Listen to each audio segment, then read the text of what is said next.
नमस्ते दोस्तों,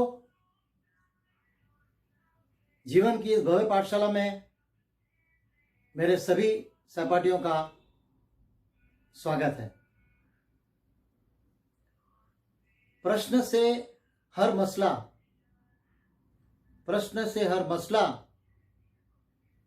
आसान बन जाएगा। प्रश्न से हर मसला आसान बन जाएगा। प्रश्न करें स्वयं से तो ऑब्जर्वेशन बेहतर बन जाएगा। और प्रश्न को याद रखें हरदम। प्रश्न ही सफलता का मार्ग बतलाएगा।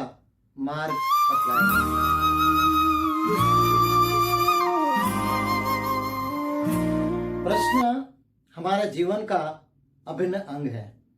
प्रश्न एक मामूली व्यक्ति से जिज्ञासु बना देता है। प्रश्न ही हर प्रगति, हर उन्नति, हर सफलता का पहला चरण है। प्रश्न से ही हम हर अध्ययन, हर पठन, हर अनुभव को समझकर उसमें से अमृतरूपी ज्ञान प्राप्त कर सकते हैं। इसलिए आज का हमारा शीर्षक भी है प्रश्नोत्तर। इससे पहले कि हम उसके बारे में बात शुरू करें, मेरा आप सभी से निवेदन है कि अगर अभी तक आपने मेरा चैनल सब्सक्राइब नहीं किया तो कृपया अवश्य करें। वीडियो अच्छा लगे तो लाइक भी करें, मित्रों से साझा भी करें और अंत तक अवश्य देखें, क्योंकि अंत में आपके लिए एक जीवनोपयोगी सूत्र है, यानी कि बोनस पॉइंट। सबसे पहले तो आप सभी लोगों को कोटि कोटि धन्यवाद। पूज्य गुरुजी की कृपा से, मेरे माता पिता के आशीर्वाद से, आप सभी लोगों के सेवा, सहयोग, सहायता से, शुभकामनाओं से, अनुभव अपना में हमने आज 40 अंक समाप्त करें। यह अंक हमारा 40वां अंक है। कहते हैं कि जब भी कोई काम आप 21 बार कर लेते हैं तो वह आपकी सफलता का पहला चरण होता है, और जब आप 40 बार वो काम करते हैं, यानी 40 समाप्त करते हैं, तो वह आपके सफलता के दूसरे चरण को दर्शाता है। और कोई भी काम 40 करने के बाद सांस लेकर, रुककर, पीछे मुड़कर देखना चाहिए कि आपने कहाँ से शुरू किया था, क्या शुरू किया था, आपका प्रयोजन क्या था, आगे क्या करना है। तो इसलिए अंक 41वां, यानी कि 41 अंक 41 क्या होगा, उसमें क्या नया होगा, कब होगा, यह अभी से बताना थोड़ा कठिन है। चलिए शुरू करते हैं आज का ये प्रश्नोत्तर अंक।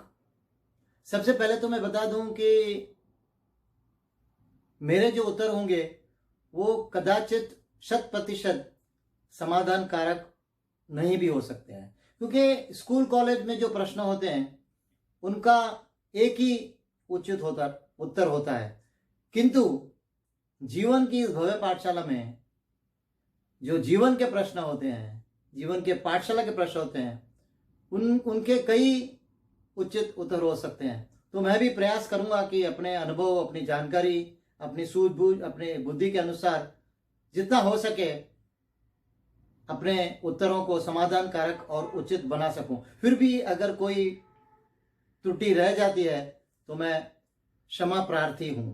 तो चलिए पहला प्रश्न लेते हैं। पहला प्रश्न है कि बड़े सवेरे उठना चाहते हैं, लेकिन कभी कभी अलार्म नहीं बजता तो बड़ी दिक्कत होती है, मायूसी भी होती है, क्या करें। वैसे ये किस्सा हम सबके जिंदगी में कभी ना कभी आ चुका है। इसके दो पहलू हैं। पहली बात तो घड़ी पे विश्वास न रखें, स्वयं पे विश्वास रखें। रात में सोने से पहले दर्पण में स्वयं को देखकर मुस्कुराएं और स्वयं से वार्तालाप करें। स्वयं को बताएं कि कल आपको कितने बजे उठना है, उसका क्या महत्व है, और स्वयं से ही निवेदन करें कि आपको इस समय पे उठा दें। आप देखेंगे कि बगैर किसी अलार्म के निर्धारित समय से 5 मिनट पहले ही आप उठ जाएंगे। दूसरा पहलू यह है कि अगर कभी किसी कारणवश आप नहीं उठ पाते हैं, देर से उठते हैं, तो उठ के मायूस होना अच्छा नहीं, क्योंकि अगर आप मायूस रहेंगे, हताश हो जाएंगे, परेशान हो जाएंगे, तो पूरा दिन इसी मायूसी में बीतेगा। तो उसके बजाय सुबह में उठकर जब भी उठें, स्वयं को याद दिलाएं कि जहां से जागे वहीं से सवेरा, और जितना भी वक्त है उसे पूरे उल्लास और उत्साह के साथ बिताएं, तो आपका पूरा दिन आनंदमय रहेगा। अगला प्रश्न है कि समय का सदुपयोग कैसे करें। तो समय का सदुपयोग करना मतलब हर पल कुछ अच्छा करना। अच्छा करना का मतलब ऐसा कुछ करना जिसमें स्वयं को प्रसन्नता मिले, स्वयं को प्रगति और उन्नति के मार्ग पर आगे चलने का मार्ग मिले, या किसी को कोई सहायता करें, या किसी का दुख दर्द कम करें, या किसी को प्रसन्न करें, किसी का कल्याण करें। तो सदुपयोग का मतलब ये है कि स्वयं का या किसी और का कल्याण करें। बस यही प्रयोजन मन में याद रखेंगे तो स्वयं ही समय का सदुपयोग हो जाएगा। अगला प्रश्न है कि स्वयं की वाणी और व्यवहार में बदलाव कैसे लाएं। यह कठिन अवश्य है, किंतु असंभव नहीं है। इसके 3 चरण हैं। पहला चरण है कि स्वीकारना। स्वयं को बड़े ध्यान से ऑब्जर्व करें, अपनी वाणी और व्यवहार को ऑब्जर्व करें, और जो जो अपनी त्रुटियां हैं उन्हें स्वीकार करें। दूसरा चरण है उन त्रुटियों को सुधारें। आपका उस समय क्या व्यवहार होना चाहिए था, आपका उस समय वाणी कैसी होनी चाहिए थी, वो सुधारें। और तीसरा, अपने आप को हर वक्त वो सुधार जो आपने सुधारे हैं वाणी और व्यवहार, वो सुधार जो है वो स्वयं को नियमित याद दिलाते रहें, और उन्हीं सुधारित लफ्जों का और व्यवहार का उपयोग करें। ऐसा करने से धीरे धीरे आपका व्यवहार और वाणी बेहतर होता चला जाएगा, क्योंकि कहते हैं कि आपका व्यवहार ही आपका परिचय है। प्रश्न है कि हमने सुना है कि स्पष्ट विचार कर सकना यह जीवन की बहुत बड़ी उपलब्धि है। तो हमें पता कैसे चलेगा कि हमारा विचार, हमारी विचारधारा, हमारा विचार करना स्पष्ट हो गया है कि नहीं। तो इसका उत्तर यह है कि हमारा जो मन है उसमें प्राकृतिक रूप से बहुत सारे विचार चलते रहते हैं, अलग अलग प्रकार के, भूतकाल के, भविष्यकाल के, कल क्या खाया था, कल क्या खाने को मिलेगा, पसंद नापसंद, बहुत सारे विचार अपने आप ही चलते रहते हैं। यह स्पष्ट विचार नहीं है। किंतु जब आप एक ही विषय का विचार दीर्घ काल तक अपनी मर्जी से कर सकते हैं, तभी कहा जा सकता है कि आपकी विचार धारा में स्पष्टीकरण हो रहा है। जैसे इन विचारों से ध्यान हटाकर, जो कि हमेशा आपके मन में आते रहते हैं, आप अगर किसी खास विशेष किसी समस्या का समाधान ढूंढ रहे हैं, और समस्या और समाधान को ध्यान में रखकर आप दीर्घ काल तक विचार कर रहे हैं और कुछ निष्कर्ष निकालने में आप समर्थ हो गए हैं, तो इसका मतलब आपकी विचारधारा, आपकी विचार करने की प्रणाली स्पष्ट हो रही। अगला प्रश्न है कि नए संबंध बनाते समय और पुराने संबंधों को मधुर बनाए रखने के लिए क्या आवश्यक है। संबंधों को मधुर रखना, मधुर बनाना, यह हमारे जीवन का एक महत्वपूर्ण उत्तरदायित्व है।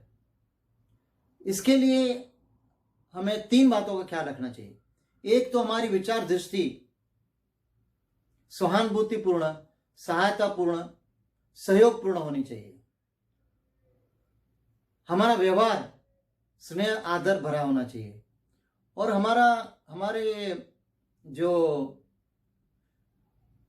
वाणी है, जो हम शब्द चुनते हैं, वह सम्मानपूर्ण, मधुर, उत्साह, प्रेरणा देने वाले होने चाहिए। ये सभी मिलाकर हमारे नए संबंधों को अच्छा बना सकती है और हमारे पुराने संबंधों को घनिष्ठ बना सकते हैं। अगला प्रश्न है कि हम अपने तन और मन को दीर्घ काल तक कैसे तंदुरुस्त रख सकते हैं, कैसे उनका स्वास्थ्य ठीक रख सकते हैं।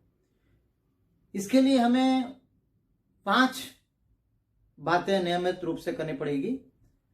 पहला कि अपना भोजन, उचित भोजन और जल सही मात्रा में लें।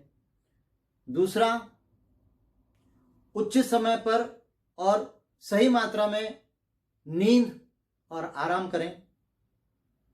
तीसरा, तनाव के वक्त भी अपना धैर्य और शांति बनाए रखें। चौथा, व्यायाम, प्राणायाम या योगाभ्यास नियमित रूप से करें।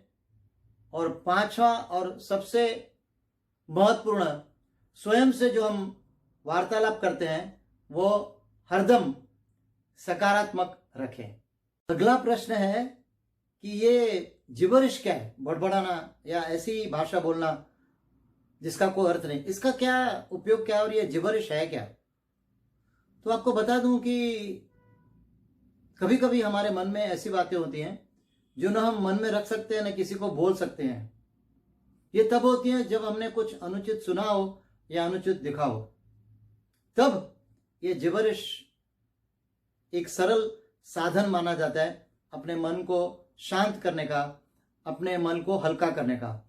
यह एक क्रीड़ा, एक गेम है जो कई लोग मिलकर खेल सकते हैं। और ये लोग, इसमें लोग एक दूसरे से बात करते हैं लेकिन ऐसी भाषा बोलते हैं, ऐसा कुछ बोलते हैं जिसका कोई मतलब नहीं। यानी टू टू डी डी टाटा, याकड़े टुकु टुकु डा, गिड़ी दिगड़ी दिगड़ी दो, यादा दीदी दो, ऐसे कुछ न कुछ अंटम सल्टम बोलते रहते। लेकिन ऐसा करने से मन हल्का हो जाता है। मेरे हिसाब से अगर हर दफ्तर और हर परिवार में सप्ताह में एक बार भी यह गेम सब सदस्य मिलकर खेलें तो हर परिवार और दफ्तर में शांति कायम रहेगी। अगला प्रश्न है कि जीवन की सबसे श्रेष्ठ उपलब्धि क्या है? वैसे तो कई उपलब्धियां हो सकती है, लेकिन अगर एक कोई चुना हो तो मेरे विचार से और सही ऑब्जर्वेशन करने आना, सही अवलोकन करने आना एक वस्तु का, एक परिस्थिति का, एक व्यक्ति का, अपने आप में एक बहुत ही श्रेष्ठ उपलब्धि है। क्योंकि इससे हम हर चीज का सही ऑब्जर्वेशन करने से हमको पता चल जाएगा कि ऑब्जर्वेशन अगर हमारा सही है तो हमारी प्रतिक्रिया भी सही होने की संभावना बढ़ जाती है। क्योंकि ऑब्जर्वेशन करते समय हमने कई बुद्धिमान, कई ज्ञानवान व्यक्तियों का भी व्यवहार, वाणी देखा होगा, सुना होगा। तो इससे हमको दोनों बातों का पता चलता है कि हर परिस्थिति में किस तरह से व्यवहार करना चाहिए, क्या हमारी प्रतिक्रिया होनी चाहिए।